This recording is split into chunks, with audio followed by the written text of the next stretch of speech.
नमस्ते, जय Shri Jhulelal.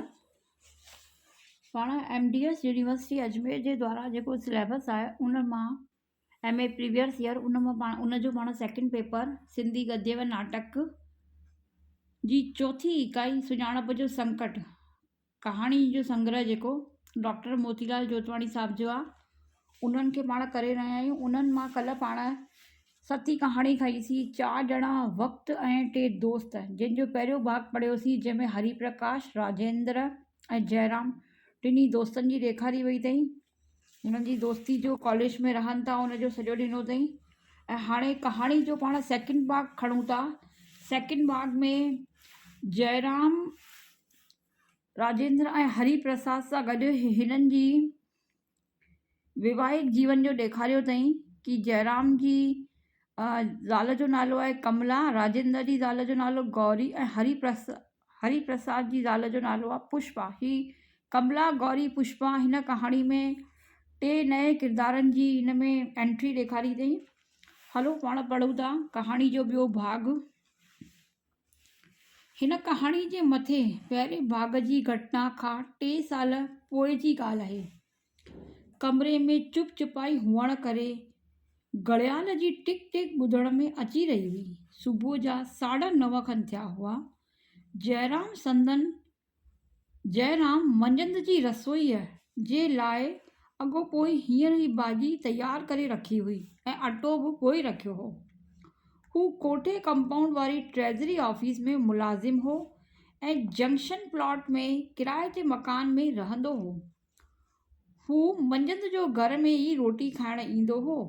Cycle ते मुश्किल सां 5 मिंट लॻंदा हुअसि। घर अचण सां ठह पह स्टोव ॿारींदो हो ऐं फुल्का पचाईंदो हो। भाॼी त अॻु में ई तयारु रखी हूंदी हुअसि। जयराम घड़ियाल ना ॾिठो त अॼु बि देरि थी वेंदी। दफ़्तर जो साहिबु अॻु में ई घणो नाराज़ आहे। हीअ बि का ज़िंदगी आहे। सितारा गर्दिश में आहिनि, न त हिकु शादीशुदा शख़्स छो हिन रीति अकेलो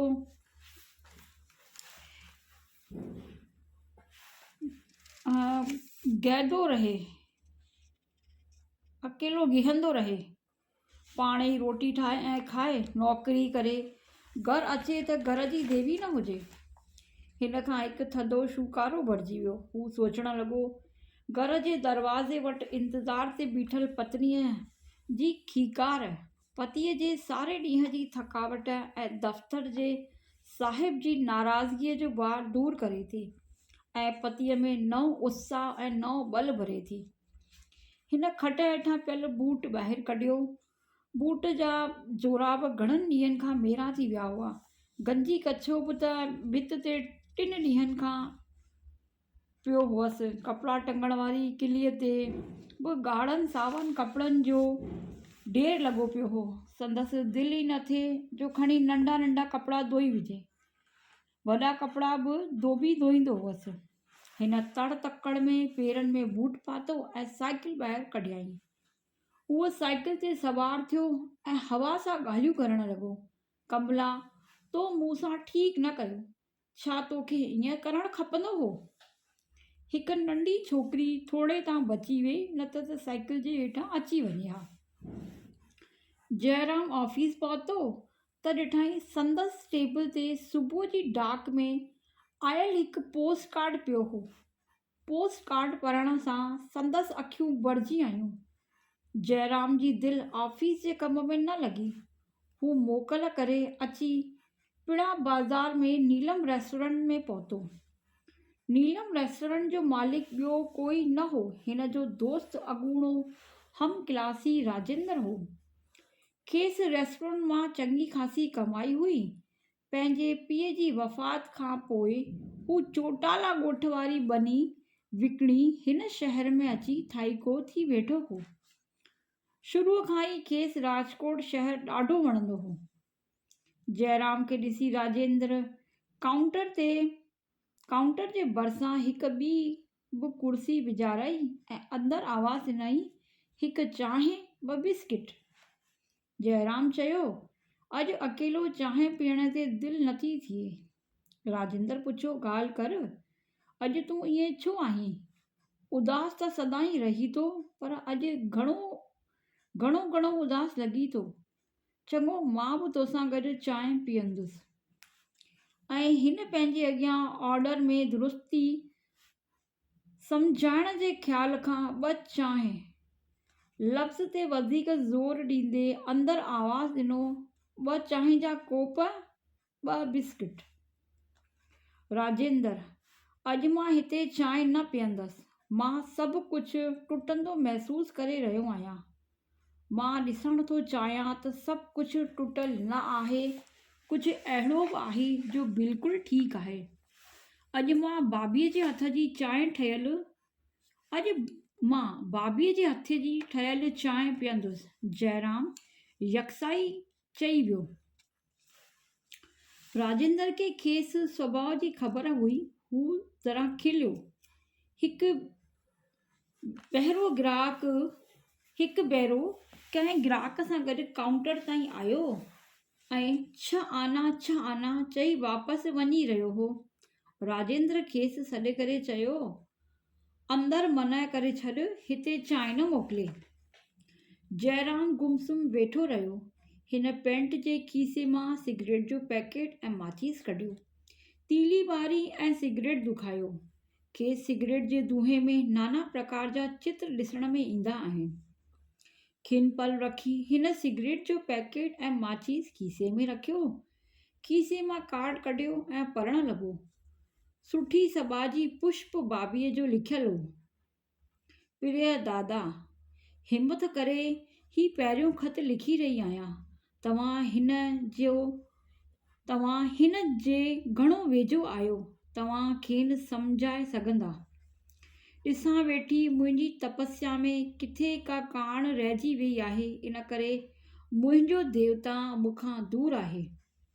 छा तव्हांखे पंहिंजे मित्र इहो ॿुधायो आहे त संदसि स्कूल में मिसिस गायत्री देवीअ नाले हिकु अध्यापिका आहे, जा ॾाढी सुठी आहे, तमामु घणो पढ़ियल आहे ऐं गंवार न आहे। तव्हां कहिड़ा मित्र आहियो जो पंहिंजे मित्र जी समूरी ख़बर नथा रखो। तव्हांजी गंवार भाभी पुष्प। जयराम जूं अखियूं हिन भेरे कार्ड पढ़ण सां बि भरिजी आयूं ऐं अखियुनि जे डंडुनि में हरि प्रकाश जो चित्र भरिजी विया। हरि प्रकाश, बाग़ में टिड़ियल गुल ॾिसी तूं टिड़ी पवंदो हो। छा तोखे बाग़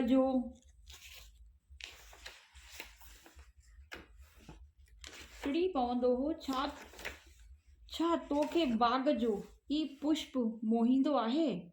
बाग़ में हिकु तख़्ती लॻल आहे, आंधी पड़ी न ॼाणे। बाग़ में हिकु ॿी बि तख़्ती लॻल हुअणु खपे। ही पुष्प अणपढ़ियल आहे।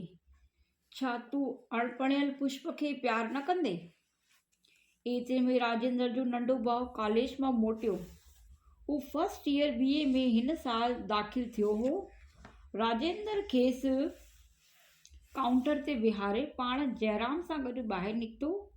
जयराम पंहिंजी साइकिल न खईं, रेस्टोरेंट जे ॿाहिरि ई रहण ॾिनी। राजेंद्र जो घरु घणो परे कोन हो, सॼो पंध ते ई हो। ॿई हलंदा रहिया, चुपचाप ख़ामोश। छा कमला भाभीअ जो कार्ड पढ़ी रहियो हुएं? न। वरी साॻी ख़ामोशी। मोटर कार, बस, घोड़े गाड़ी वग़ैरह आम दरफ़त जे वसीलनि जो गबोड़ गोड़ ॿिन्ही जे ध्यान में न हो। राजेंद्र खे इहो ध्यान में हो त हिकु मुख़्तसर सवाल जवाब खां पोइ वरी ख़ामोशी छाइजी वई हुई।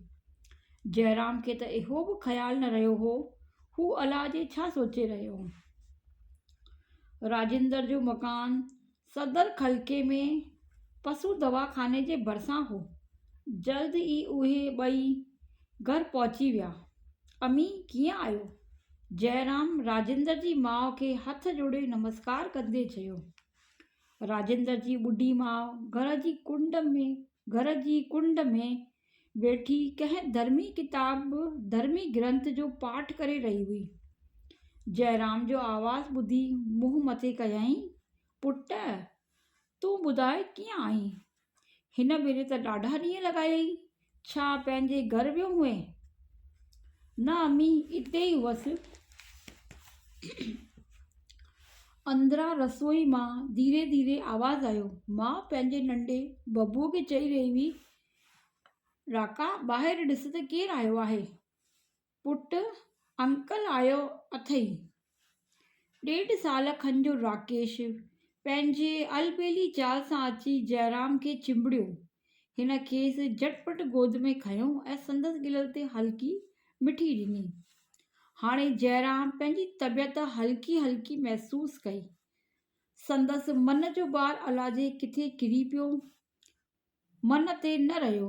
हू सोचण लॻो, राजेंद्र जो सोनो संसार आहे।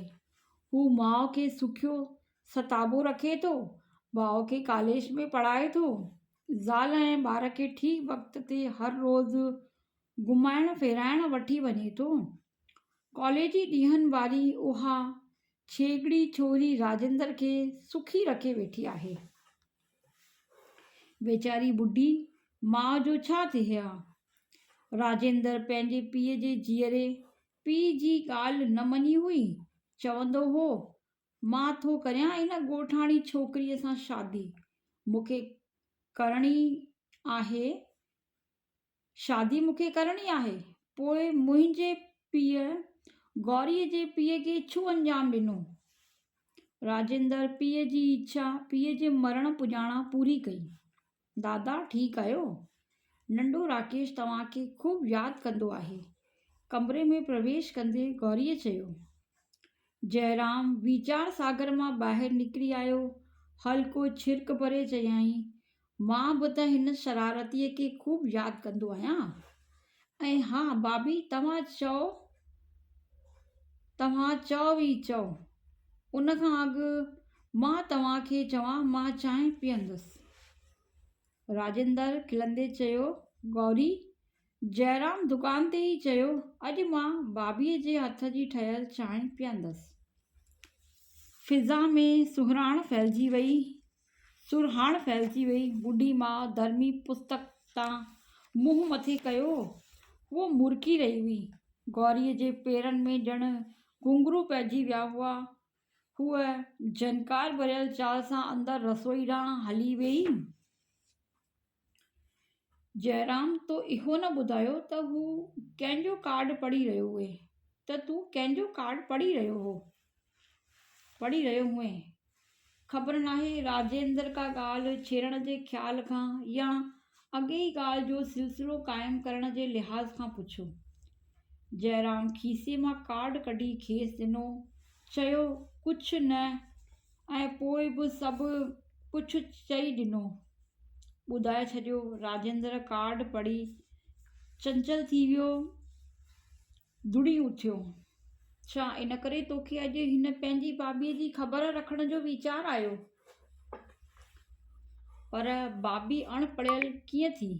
हिन त सुरेंद्र नगर जे डिस्ट्रिक्ट हाई स्कूल मां मैट्रिक पास कई हुई।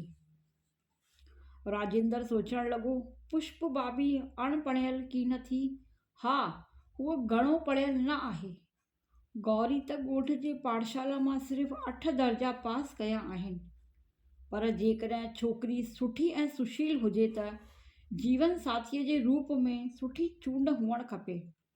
ऐं वरी शादी थी वञण खां पोइ इहो सभु सोचण छा लाइ?